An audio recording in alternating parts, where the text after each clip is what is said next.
Hi viewers, welcome to my YouTube channel. ಬನ್ನಿ, ಇವತ್ತು recipe ಬಂದುಬಿಟ್ಟು ವಾಂಗಿಬಾತ್ ಮಾಡೋದು ತೋರಿಸ್ಕೊಡ್ತಾ ಇದೀನಿ. ತುಂಬ ಈಸಿಯಾಗಿ ಮಾಡ್ಕೊಬೋದು. ಹಾಗೆ ಅಂಗಡಿನಲ್ಲಿ ಥರ ಪೌಡ್ರಿಗಿಂತ ಮನೆಯಲ್ಲೇ ತುಂಬ ಚೆನ್ನಾಗಿ ಟೇಸ್ಟಾಗಿ ಕೂಡ ಮಾಡ್ಕೊಬೋದು. ಪೌಡ್ರ್ ಕೂಡ ತುಂಬ ಈಸಿಯಾಗಿದೆ, ತುಂಬ ಸುಲಭವಾಗಿ ಮಾಡ್ಕೊಬೋದು. ಬನ್ನಿ, ಇದಕ್ಕೆ ಏನೇನು ಇಂಗ್ರೀಡಿಯೆಂಟ್ಸ್ ಬೇಕು ಅಂತ ಹೇಳ್ಬಿಟ್ಟು ನೋಡ್ಕೊಂಬರೋಣ. ಮೊದಲನೇದಾಗಿ ನಾನಿಲ್ಲಿ ಅನ್ನ ರೆಡಿ ಮಾಡ್ಕೊತೀನಿ. ಅನ್ನಕ್ಕೆ ನಾನು ರಾತ್ರಿನೇ ಬಟಾಣಿ ನೆನೆಸಿಟ್ಟಿದ್ದೆ.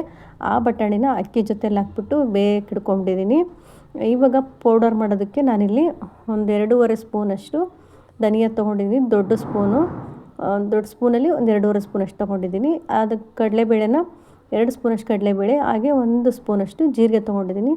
ನಾನಿಲ್ಲಿ ಒಂದು 6ರಿಂದ 7 ಒಣಮೆಣ್ಸಿನ್ಕಾಯಿ ತೊಗೊಂಡಿದ್ದೀನಿ. ಬ್ಯಾಡಗಿ ಮೆಣಸಿನ್ಕಾಯಿ ತೊಗೊಂಡಿದ್ದೀನಿ, ಚೆನ್ನಾಗಿ ಕಲರ್ ಬರುತ್ತೆ ಅಂತ. ಹಾಗೆ ಒಂದು 7ರಿಂದ 8 ಲವಂಗ, 1 ಏಲಕ್ಕಿ, ಒಂದು ಚಿಕ್ಕದಾಗಿರೋ 3ರಿಂದ 4 ಪೀಸ್ ಚಕ್ಕೆ, ಹಾಗೆ 1-2 ಚಿಕ್ಕ ಮರಾಠಿ ಮಗ್ಗು, ಹಾಗೆ ಹೂವು ಇರುತ್ತಲ್ಲ, ಚಕ್ರ ಮಗ್ಗು ಅಂತೀವಲ್ಲ, ಅದನ್ನು 2 ಪೀಸ್ ತೊಗೊಂಡಿನಿ. ಚಿಕ್ಕದಾಗಿರೋ ತೊಗೊಂಡಿನಿ. ತುಂಬ ಜಾಸ್ತಿ ಒಂದು ಹೂವು ಫುಲ್ ತೊಗೊಂಡ್ರೆ ತುಂಬ ಸ್ಮೆಲ್ ಆಗುತ್ತೆ, ಹೂವಂದೇ ತಿನ್ನೋಕ್ಕಾಗೋದಿಲ್ಲ. ಹಾಗಾಗಿ 1-2 ಹೂವು ಚಿಕ್ಕದಾಗಿರೋ ತೊಗೊಂಡಿನಿ.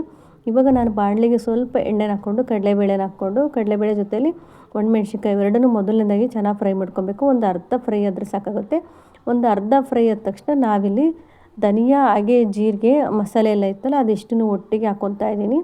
ಮೊದಲೇ ಹಾಕ್ಕೊಂಡ್ರೆ ಚೆನ್ನಾಗೆಲ್ಲ ಸೀದೋಗ್ಬಿಡುತ್ತೆ. ಹಾಗಾಗಿ ಒಂದು ಅರ್ಧ ಆದ ತಕ್ಷಣ ಹಾಕ್ಕೊಂಡು ಚೆನ್ನಾಗಿ ಫ್ರೈ ಮಾಡ್ಕೊಬೇಕು. ನಾವು ಎಣ್ಣೆಯಲ್ಲಿ ಫ್ರೈ ಮಾಡಿಕೊಂಡ್ರೆ ನಾವೇನು ಬದನೆಕಾಯಿನೆಲ್ಲ ಹಾಕಿರ್ತೀವಲ್ವ, ಆವಾಗ ಹಸಿ ಥರ ಸ್ಮೆಲ್ ಬರೋದಿಲ್ಲ. ಹಾಗಾಗಿ ಎಣ್ಣೆಯಲ್ಲಿ ಫ್ರೈ ಮಾಡಿಕೊಂಡ್ರೆ, ಹಾಗೆ ತುಂಬ ಹೊತ್ತು ನಾವು ಕುದಿಸೋದು ಬೇಕಾಗಲ್ಲ. ಹಾಗಾಗಿ ಎಣ್ಣೆಯಲ್ಲಿ ಚೆನ್ನಾಗಿ ಫ್ರೈ ಮಾಡಿಕೊಂಡ್ರೆ ಚೆನ್ನಾಗಿ ಟೇಸ್ಟ್ ಇರುತ್ತೆ, ಹಸಿ ವಾಸನೆ ಇರೋದಿಲ್ಲ ಪೌಡರು. ನೋಡಿ, ಇವಾಗ ಇದಿಷ್ಟನ್ನು ಚೆನ್ನಾಗಿ ಫ್ರೈ ಮಾಡಿಕೊಂಡು ನಾನಿಲ್ಲಿ ಒಂದು ಮಿಕ್ಸಿ ಜಾರಿಗೆ ಶಿಫ್ಟ್ ಮಾಡ್ಕೊತಾ ಇದ್ದೀನಿ. ಇದಿಷ್ಟನ್ನು ಸೇರಿಸ್ಕೊಂಡು ಸ್ವಲ್ಪ ಇದ್ರ ಜೊತೆಯಲ್ಲಿ ಒಣಗಿರೋ ಕರಿಬೇವು ಸೊಪ್ಪು ಹಾಕ್ತಾನೆ. ಒಣಗಿರೋ ಕರಿಬೇವು ಸೊಪ್ಪಿಲ್ಲ ಅಂದರೆ ನೀವು ಹಸಿ ಕರಿಬೇವು ಸೊಪ್ಪನ್ನ, ನೀವು ಕಾಳುಗಳನ್ನೆಲ್ಲ ಫ್ರೈ ಮಾಡ್ಕೊತಾರಲ್ಲ ಅದ್ರ ಜೊತೆಯಲ್ಲಿ ಹಸಿ ಕರಿಬೇವು ಸೊಪ್ಪನ್ನ ಚೂರು ಹಾಕ್ಕೊಳ್ಳಿ, ತುಂಬ ಚೆನ್ನಾಗಿ ಟೇಸ್ಟ್ ಬರುತ್ತೆ. ನೋಡಿ, ಇವಾಗ ನನಗೆ ಎಷ್ಟು ಸಾಧ್ಯ ಆಗುತ್ತೆ ಅಷ್ಟು ಚೆನ್ನಾಗಿ ನೈಸಾಗಿ ಪೌಡ್ರ್ ಮಾಡ್ಕೊಂಡಿದ್ದೀನಿ. ನೀವು ಬೇಕಾದರೆ ಇದ್ರ ಜೊತೆಲಿ ಒಣಕೊಬ್ಬರಿ ಕೂಡ ಸೇರಿಸ್ಕೊಬೋದು. ನಾನು ಒಣಕೊಬ್ಬರಿ ಹಾಕ್ಕೊಂಡಿಲ್ಲ.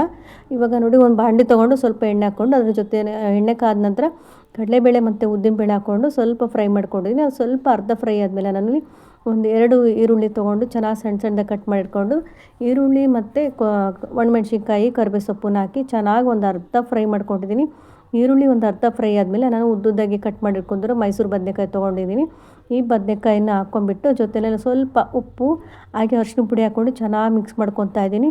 ಇದನ್ನು ಏನಿಲ್ಲ ಅಂದರೂ ಒಂದು 10ರಿಂದ 15 ನಿಮಿಷ ಮೀಡಿಯಮ್ ಟು ಲೋ ಫ್ಲೇಮಲ್ಲಿ ಹಾಗೆಯೇ ಲಿಡ್ಡನ್ನು ಕ್ಲೋಸ್ ಮಾಡಿಬಿಟ್ಟು ಮುಚ್ಚಿಡ್ತಾ ಇದ್ದೀನಿ. ನೋಡಿ, ನೀರೆಲ್ಲ ಹಾಕ್ಕೊಬಾರ್ದು. ನೀರನ್ನು ಹಾಕ್ಕೊಬೇಕು ಅಂತ ಅವಶ್ಯಕತೆ ಒಂದು 2ರಿಂದ 3 ಸ್ಪೂನಷ್ಟೇ ನೀರು ಹಾಕ್ಕೊಬೇಕಾಗುತ್ತೆ.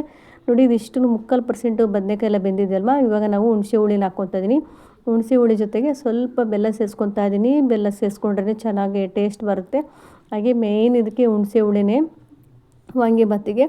ನೋಡಿ, ಇವಾಗ ಎಲ್ಲ ಮಸಾಲೆ ಎಲ್ಲ ಚೆನ್ನಾಗಿ ಫ್ರೈ ಆದಮೇಲೆ ಇವಾಗ ನಾವೇನು ರುಬ್ಬಿಡ್ಕೊಂಡಿದ್ವಲ್ಲ ಮಸಾಲ, ಅದನ್ನು ಸೇರಿಸ್ಕೊತಾ ಇದ್ದೀನಿ. ಇದು ತಕ್ಷಣ ಹಾಕಿದರೆ ಏನಾಗುತ್ತೆ, ಬಾಣಲೆಗೆಲ್ಲ ಮೆತ್ಕೊಳ್ಳುತ್ತೆ, ನಿಮಗೆ ಎಣ್ಣೆ ಕಡಿಮೆ ಅನಿಸುತ್ತೆ.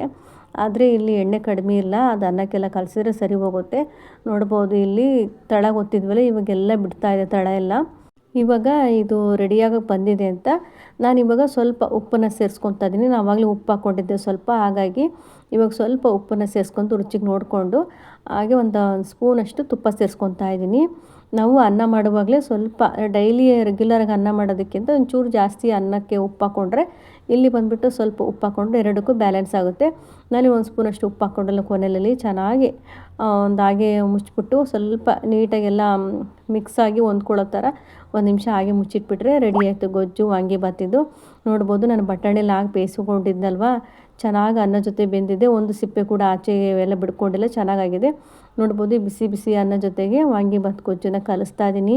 ತುಂಬಾ ಟೇಸ್ಟಾಗಿ ಕೂಡ ಚೆನ್ನಾಗಿ ಬಂದಿತ್ತು. ನಾನು ಮೆಂತ್ಯಕಾಳು ಸ್ಕಿಪ್ ಆಗಿದೆ. ಆ ಮೆಂತ್ಯಕಾಳು ಹಾಕ್ಕೊಳ್ಳೋದ್ರೆ ಒಂದು 1/4 ಟೀ ಸ್ಪೂನಷ್ಟು, ಜಾಸ್ತಿ ಬೇಡ, ಕಹಿ ಆಗುತ್ತೆ. ಹಾಗೆ ಸ್ವಲ್ಪ ಲೋಳೆ ಥರ ಅನಿಸುತ್ತೆ. ಹಾಗಾಗಿ 1/4 ಟೀ ಸ್ಪೂನಷ್ಟು ಮೆಂತ್ಯ ಸೇರಿಸ್ಕೊಳ್ಳಿ, ಜಾಸ್ತಿ ಸೇರಿಸ್ಕೊಳ್ಳೋಕೆ ಹೋಗಬೇಡಿ. ಹಾಗೆ ನೀವು ಬೇಕಾದರೆ ಹಸಿ ಬಟಾಣಿ ಇದ್ದರೆ ಹಸಿ ಬಟಾಣಿ ಹಾಕ್ಕೊಳ್ಳಿ. ಇಲ್ಲ ಬದನೆಕಾಯಿ ಬೇಡ ನಮಗೆ ತಿನ್ನೋಕ್ಕಾಗಲ್ಲ ಅಂದರೆ ಕ್ಯಾರೆಟು ಬೀನ್ಸು ಕೂಡ ಹಾಕ್ಕೊಂಡು ಮಾಡ್ಕೊಬೋದು. ತುಂಬಾ ಚೆನ್ನಾಗಿ ಬಂದಿತ್ತು, ಅಷ್ಟೇ ಟೇಸ್ಟಾಗಿ ಕೂಡ ಇತ್ತು. ನಾನು ಯಾವ ರೀತಿಯಲ್ಲಿ ಮೆಜರ್ಮೆಂಟಾಗಿ ತೋರಿಸ್ಕೊಟ್ಟಿದ್ದೀನೋ ಅದೇ ರೀತಿಯಲ್ಲಿ ಹಾಕ್ಕೊಳ್ಳಿ, ತುಂಬ ಚೆನ್ನಾಗಿ ಬರುತ್ತೆ. ಇದು ಗೊಜ್ಜು ಬಂದುಬಿಟ್ಟು ಒಂದು 7ರಿಂದ 8 ಜನಕ್ಕೆ ಆಗೋವಷ್ಟು ಗೊಜ್ಜು ರೆಡಿಯಾಗಿದೆ. ಹಾಗೆ ಈ ವಿಡಿಯೋ ಇಷ್ಟ ಆದರೆ ಗೊತ್ತಲ್ಲ, ಪ್ಲೀಸ್ ಲೈಕ್ ಮಾಡಿ, ಶೇರ್ ಮಾಡಿ, ಸಬ್ಸ್ಕ್ರೈಬ್ ಮಾಡ್ಕೊಂಡು ನೋಡಿ. Thank you.